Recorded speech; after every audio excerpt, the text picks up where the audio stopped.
brought to you by Silver Pumps. Top quality और consistent performance के लिए सिर्फ सिल्वर पंप नाम याद रखना।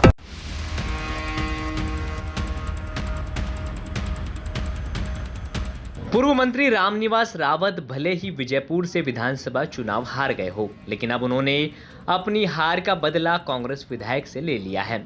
ऐसा हम इसलिए कह रहे हैं क्योंकि कांग्रेस विधायक मुकेश मल्होत्रा की मुश्किलें बढ़ सकती हैं और ये मुश्किलें रामनिवास रावत ही बढ़ा रहे हैं। दरअसल मुकेश मल्होत्रा पर आरोप है कि उन्होंने चुनावी हलफनामे में अपने आपराधिक मामलों की जानकारी छुपाई। इस मामले में कोर्ट ने उनसे 3 हफ्तों के अंदर जवाब मांग लिया है।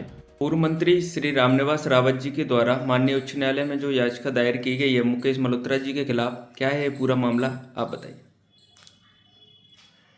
हाँ, ये बात सही है। पूर्व मंत्री श्री रामनिवास रावत जी द्वारा एक चुनाव याचिका माननीय उच्च न्यायालय में प्रस्तुत की है और उसके कई ग्राउंड्स हैं।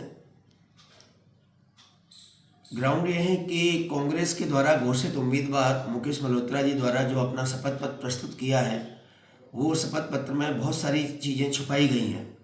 यहाँ तक कि माननीय न्यायालय द्वारा उन्हें दोषी सिद्ध किया गया है। कुछ मामलों में वो जानकारी भी छुपाई है और जो जानकारी उनके द्वारा प्रस्तुत की गई है वो भी गलत रूप से प्रस्तुत की गई है। इसलिए फॉल्स एफिडेविट प्रस्तुत किया गया है। उसके आधार पर माननीय उच्च न्यायालय में चुनाव याचिका प्रस्तुत की है।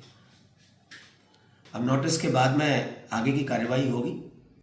आपको बता दें कि श्योपुर की विजयपुर विधानसभा से कांग्रेस विधायक मुकेश मल्होत्रा के उपचुनाव में झूठा शपथ पत्र देने के खिलाफ पूर्व मंत्री रामनिवास रावत ने ग्वालियर हाई कोर्ट में याचिका दायर की थी। रावत ने ग्वालियर हाई कोर्ट की सिंगल बेंच में मल्होत्रा पर उपचुनाव में शपथ पत्र में खुद पर दर्ज हुए आपराधिक मामलों की जानकारी छुपाने का आरोप लगाया। आरोप है कि कांग्रेस विधायक ने 6 महीने की हुई जेल में सजा काटने सहित कई 6 अपराध से जुड़ी हुई कई जानकारी छुपाने को लेकर याचिका लगाई। रावत की याचिका पर सुनवाई करते हुए हाईकोर्ट ने मुकेश मल्होत्रा सहित उपचुनाव में खड़े होने वाले 11 उम्मीदवारों को नोटिस जारी किया है और 3 हफ्तों में जवाब मांगा है।